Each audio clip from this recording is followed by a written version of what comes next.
Good morning students, how are you students.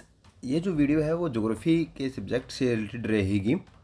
तो बच्चों, आज आपको थोड़ा सा सिलेबस के बारे में बताएंगे, थोड़े बुक के बारे में बताएंगे और अपना कुछ टॉपिक जो है वो स्टार्ट करेंगे। बच्चों, प्लस वन के अंदर ज्योग्राफी जो है वो टू पार्ट्स के अंदर होती है, पार्ट ए और पार्ट बी। इसके अंदर जो पार्ट ए है उस बुक का नाम होता है मानव भौतिक भूगोल के मूल सिद्धांत, और जो पार्ट बी की बुक है उस बुक का नाम है भारत भौतिक पर्यावरण। तो बच्चों, यहाँ दो पार्ट उसमें इसको डिवाइड किया गया है, और इसके अंदर हम पढ़ते हैं कि किस तरह से जो है हमारा जो फिजिकल जो इन्वायरमेंट है वो कैसे डेवलप्ड होता है वर्ल्ड के अंदर, और इंडिया का जो हमारा जो देखेंगे कि इसका भौतिक पर्यावरण जो वो किस प्रकार है, इसकी सॉइल कैसी है, इसमें सॉइल किस टाइप की मिलती है, जो हमारे नेचुरल वेजिटेशन यानी कि जो प्राकृतिक वनस्पति है वो कैसे मिलती है। तो इन सब के बारे में जो है हम यहाँ जानकारी हासिल करेंगे। और बच्चों, आज जो है हम पार्ट बी की जो बुक है जिस बुक का नाम है भारत भौतिक पर्यावरण, उसके बारे में पढ़ना स्टार्ट करेंगे। और बच्चों, यहाँ हमने आप लोगों ने भी देखा होगा कि कुछ टॉपिक ऐसे हैं जो आपने नाइन्थ के अंदर, कुछ टॉपिक ऐसे जो टेंथ के अंदर जो ना वो पढ़े हुए हैं। यहाँ उनको थोड़ा डिटेलिंग में जो है वो दी गई है चीज़ें। जैसे कि आप जो फर्स्ट चैप्टर है यहाँ पर भारत स्थिति, सेम एज टॉपिक जो ना हमारे नाइन्थ के अंदर भी जो ना ये लेसन है हमारा, बट वहाँ पर इसको जो ज़्यादा एक्सप्लेनेशन नहीं किया गया। बट यहाँ जो है इस टॉपिक को थोड़ा सा ज़्यादा एक्सप्लेनेशन किया गया है, इसको ज़्यादा जो विवरण दिया गया है। तो हम स्टार्ट करते हैं अपना टॉपिक, भारत स्थिति। यहाँ कहते हैं कि पिछली कक्षाओं में आप भारत का मानचित्र देख चुके हैं, भी आपने नाइन्थ और टेंथ में, एट्थ में, सेवन्थ में आपने इंडिया का जो मैप देखा है। अब आप भारत के मानचित्र 1.1 को जरा गौर से देखिए और इसका अक्षांशीय एवं देशांतरीय विस्तार ज्ञात कीजिए। क्या आप इसके दक्षिणतम और उत्तरतम अक्षांशों को तथा सबसे पूर्वी और सबसे पश्चिमी देशांतरों को चिन्हित कर सकते हैं? तो बच्चों, एक बार हम मैप देखते हैं कि वो इंडिया के जो मैप के अंदर जो है ये क्या कुछ जो है हमें बता रहा है। तो बच्चों, यहाँ देखो आप लोग, यहाँ लगे हुए हैं 68 डिग्री पूर्व, 72, 76, 80, 84, 88, 92 और 96। सेम एज जो है ना ये बिल्कुल इसके नीचे बिल्कुल जहाँ हम देख सकते हैं 72, 60, 76, 84, 88 डिग्री और 92 डिग्री पूर्व दिए गए हैं। इन लाइंस को ये जो लाइनें हैं इनको आपस में जब जोड़ा जाएगा, इन लाइनों को जो है हम क्या बोलते हैं, इनको हम बोलते हैं देशांतर लाइन।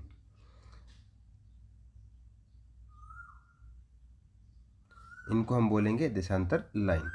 तो बच्चों, ये पूरे इंडिया के मैप के ऊपर जो है ऐसे, या पूरे वर्ल्ड के मैप के ऊपर या हमारे ग्लोब के ऊपर जो है ये लाइनों का जो है जाल बिछा हुआ होता है। आप इनके बारे में पहले भी पढ़ चुके हैं, जैसे अक्षांशीय और देशांतरीय विस्तार के बारे में नाइन्थ क्लास के अंदर टॉपिक जो हमने पढ़ा था।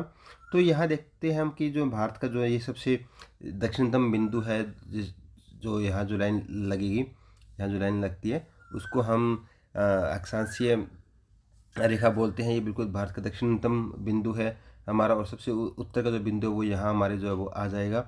और अगर हम बात करते हैं पूर्व का, तो पूर्व की साइड जो ना ये आ जाएगी, और पश्चिम की साइड हमारा ये आ जाएगा। तो ये इस अक्षांश और देशांतर के बीच में जो ना इंडिया का जो विस्तार आता है। भारत की मुख्य भूमि उत्तर में कश्मीर से लेकर दक्षिण में कन्याकुमारी तक तथा पूर्व में अरुणाचल प्रदेश से पश्चिम में गुजरात तक फैली हुई है। जैसे कि अभी मैंने निशान लगाया था उसमें आप देख चुके हैं कि उत्तर के अंदर कश्मीर आ जाता है, और दक्षिण के अंदर जो है हमारा कन्याकुमारी, और पूर्व के अंदर जो अरुणाचल प्रदेश, और पश्चिम के अंदर जो गुजरात तक ये फैला हुआ है।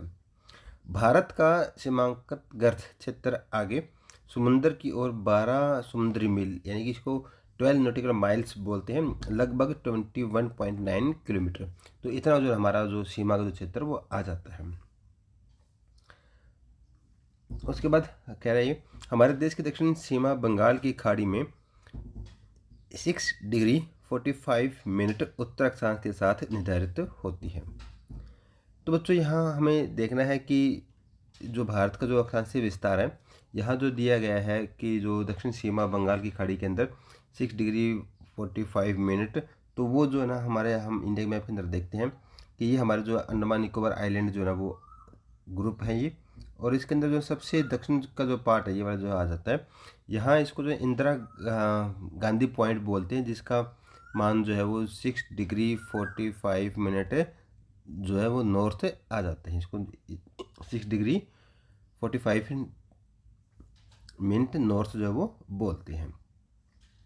उसके बाद कहता है कि यदि आप भारत के दक्षिणी अक्षांशीय देशांतरीय विस्तार की गणना करें तो यह लगभग 30 डिग्री है, जबकि उत्तर से दक्षिण तक इसका वास्तविक दूरी जो है वो 3214 किलोमीटर और पूर्व से पश्चिम की तक इसकी दूरी लगभग 2933 किलोमीटर है। इस अंतर का यह कारण है कि यह जानने के लिए पुस्तक भूगोल में प्रयोगात्मक कार्य भाग 1, यानी कि जो हमारी ये कह रहा है कि ये टॉपिक जो है हमारे जो ज्योग्राफी की जो प्रैक्टिकल बनाएंगे उसके अंदर टॉपिक आएगा हमारे यहाँ, वहाँ जो है हम अक्षांश देशांतर और समय के अध्याय संख्या के बारे में हम पढ़ेंगे।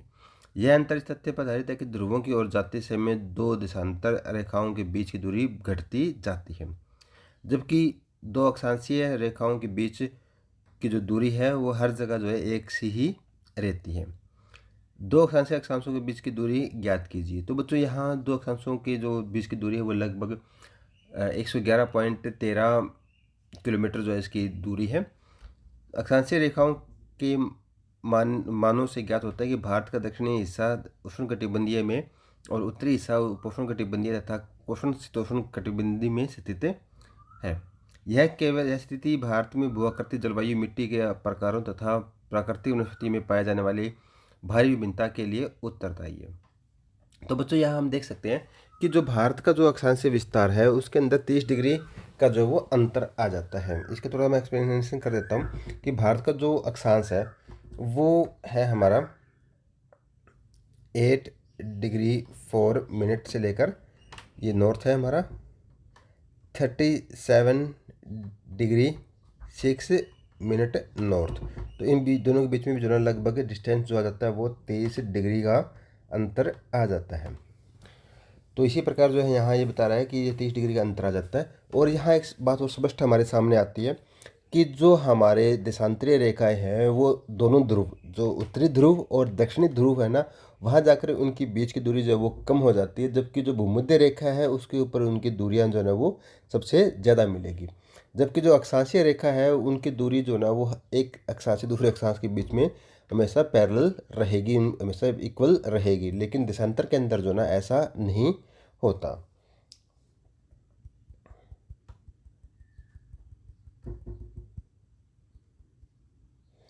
उसके बाद हम देखते हैं अब हम देशांतरीय विस्तार और भारत के लोगों पर इसका प्रभाव का अध्ययन करें।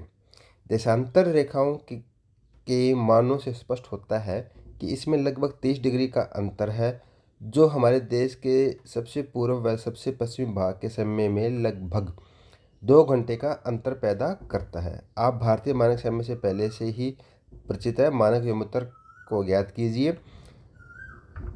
जब उत्तर पूर्वी राज्यों में जैसलमेर की तुलना में सूर्य 2 घंटे पहले उदय होता है तो पूर्व में डिब्रूगढ़, इम्फाल और देश के अन्य भागों में स्थित जैसलमेर, भोपाल अथवा चेन्नई में घड़ियों एक जैसी दिशा में दिखाई देती है। ऐसा क्यों होता है? भारत के कुछ ऐसे स्थानों के नाम लिखिए जिनमें से मानक विमुतर गुजरता है। तो बच्चों जो मानक विमुतर है ये क्या होता है कि भी जो भारत के जो एक थोड़ा सा बताता हूँ मैं आप लोगों को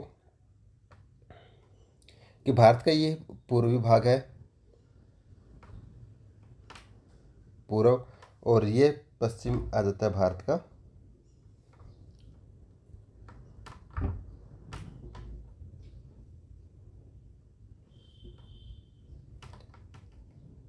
ये पश्चिम है, ये इधर पूर्व है।